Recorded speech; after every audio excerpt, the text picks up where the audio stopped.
Our own CBSN political contributor, Caitlin Huey-Burns, sat down with Joe Biden earlier today. He was asked what he thought about Senator Sanders' surge. Here's a preview.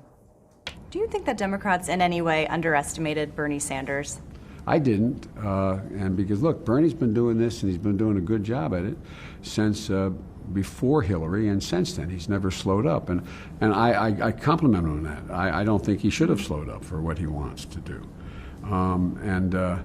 But I didn't underestimate him. He has a significant group of very devout followers who are looking for a revolution, and as he calls it.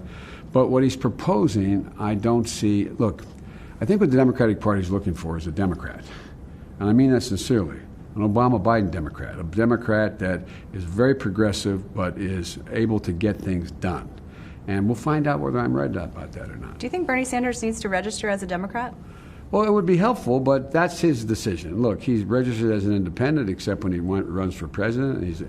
And by the way, everybody's talking about the socialist. Well, he calls himself a socialist. This isn't a label anybody put on him. It's not like, Trump is going to put a label, Bernie's a nominee. Anybody who is Bernie's running with, they're going to say he's a socialist or she's a socialist. He's put that label on him because he believes it, and I admire his belief. I admire his consistency, but that's not where I think the Democratic Party is. I think we'll find this out, but I think they're looking to look. The next president. He's leading in the delegate count. Well, by two delegates. Poised to do well in California. Yeah. Well, sure. Look, you all are the pundits. You told me I wasn't going to win South Carolina. I won every single solitary county in every single solitary group of people that were measured, as whether it's women, men, black, white, etc. And so we'll see. And Caitlin joins me now from Houston. Hi, Caitlin. Great interview there with Joe Biden. We just heard what he had to say about Sanders, who has a narrow lead in delegates. But you also asked him what Democrats are doing about Sanders' surge. So let's listen to that part of the interview. But it does seem to be the sense of urgency that Democrats are having to try to stop Sanders. It seems kind of a newer development. Well, I think there's an awful lot of people who are running for office who don't want to run with Bernie at the top of the ticket as a self-proclaimed socialist. Imagine here in Texas or in North Carolina or in Georgia or in, the idea, if I just said to you on a, just an open test, you're running for office, do you want a very popular socialist, self-proclaimed socialist, or a popular mainstream Democrat running at the top of the ticket? My guess is in most states they'd say no. So, Caitlin, what else did Biden have to say about Buttigieg dropping out? I mean, we know that opens up, it certainly helps him shore up those moderate voters who may have been trying to decide between certain moderate candidates. Did he say anything specific? Mm-hmm. Hi, Tanya. Well, we just wrapped up that interview, and we're here now. And you heard him say some pretty tough words for Bernie Sanders. And a lot of Democrats want this race to narrow down to at least to about two people to be able to get a closer conclusion. I asked him about Pete Buttigieg, who dropped out of the race last night. Joe Biden has talked to Pete Buttigieg yesterday. They talked after Buttigieg dropped out. I asked Joe Biden if he asked Buttigieg for his endorsement, and he said no, but he encouraged him to stay in the fight, to stay engaged, and to be part of this campaign moving forward. So we'll be waiting to see whether an endorsement is coming from Buttigieg. But I think the former mayor's exit from the race really speaks to where the party is right now. They're wanting to narrow this field down.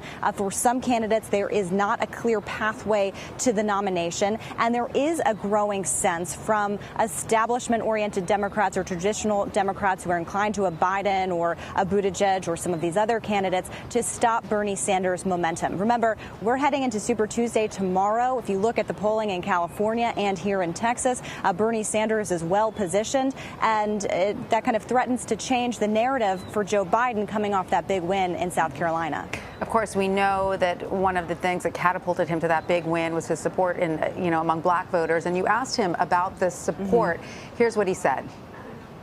One of the things, especially really really good reporters like you who have not been around for as long as I've been around are always surprised that well, Biden has that support in the black community. I've had that support from the day I entered. Not this time, when I was 29 years old.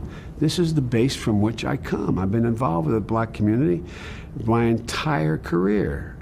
There's Joe Biden giving you a little history lesson there, Caitlin, but or at least how he perceived. But is that black support that is very solid? Is it enough to pull him through on the nomination? Because, you know, we did see how well Bernie Sanders did with Hispanic voters in Nevada. Does he have a plan to garner, you know, other voters of color? Well, that's the big question heading into Super Tuesday, and that's why the Biden campaign feels very confident in those South Carolina results, because Biden won every county. He got strong support among black voters, and he had that endorsement from Jim Clyburn, of course, who really helped him over the finish line and spoke to his credibility. Joe Biden had a very close connection with South Carolina. We've talked before about how when he would go to campaign in South Carolina, it felt like a homecoming from him. He had been there a lot. He had connections with people. Does that translate to some of these other states where he hasn't spent as much time? We'll see. The campaign certainly thinks his standing in South Carolina gives him a boost, and especially because they haven't yet seen any of the other candidates, especially not Bernie Sanders, be able to siphon off support, Biden support among black voters. It's a key constituency. All Democrats say that you cannot win the Democratic nomination without significant support from black voters, and that is the backbone of the party moving forward. And so that's the big question, and that's where Joe Biden hopes to do well. In states like North Carolina tomorrow, in Virginia, where he has the endorsement from two former governors and the current senator, of course, Tim Kaine. He was campaigning there last night. And in some of these other southern states, not only on Super Tuesday, but next week as well. Right. All right. So, Caitlin, Biden was asked about the possibility of a contested convention, which I suppose is a very real possibility. And he said he would fight for the nomination if no one gets a majority of delegates. Is Biden risking losing those Sanders supporters to Trump, perhaps, if he puts up a big fight for the nomination? Well, the reason I asked that question is because the Elizabeth Warren campaign put out a memo saying that no candidate has enough delegates to win the nomination outright, will have enough delegates to win the nomination outright as the dust settles from Super Tuesday. So that suggested that some of these candidates might stay in this for the longer haul. And this does set this up to be a longer fight, something that Democrats really don't want to have. But you're looking at Super Tuesday tomorrow, where about a third of the delegates will be decided, and then big contests coming in the next couple of weeks. So I don't expect this race to slow anytime soon, especially if Bernie Sanders does well tomorrow night. And sort of looking at the overarching path of Joe Biden, you know, at the beginning of the race and before Iowa, he was, of course, considered the front runner.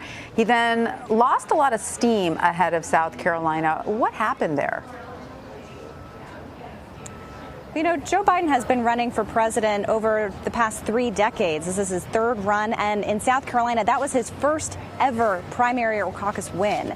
So this was a really important moment for the campaign because he came into this race as a frontrunner, but he hadn't won any contests until South Carolina. So they are hoping that this changes the narrative. And you've already seen the Biden campaign earn several key endorsements from some key members of Congress and those who will be running at the bottom of the ticket if he is the nominee or whoever is the nominee. And so that's what we're going to be seeing a lot more today. He also raised about $11 million, he said, after that South Carolina victory. That's crucial for his campaign, which has to compete with the likes of Bernie Sanders, who raised $46 million just in the month of February alone and has a strong grassroots support base, a donor base, small dollar donors. So this is something the Biden campaign has to contend with, but they feel like South Carolina gives them that boost that they need to keep raising money, to keep the momentum going. And we'll see what happens as voters continue to go to the polls tomorrow. Early voting is already underway here in Texas and in California.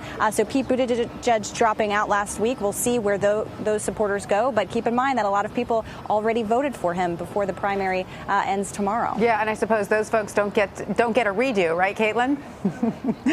I don't think so. All right. Well, Caitlin Huey-Burns, thank you so much. Again, fantastic interview with Joe Biden there. Thank you.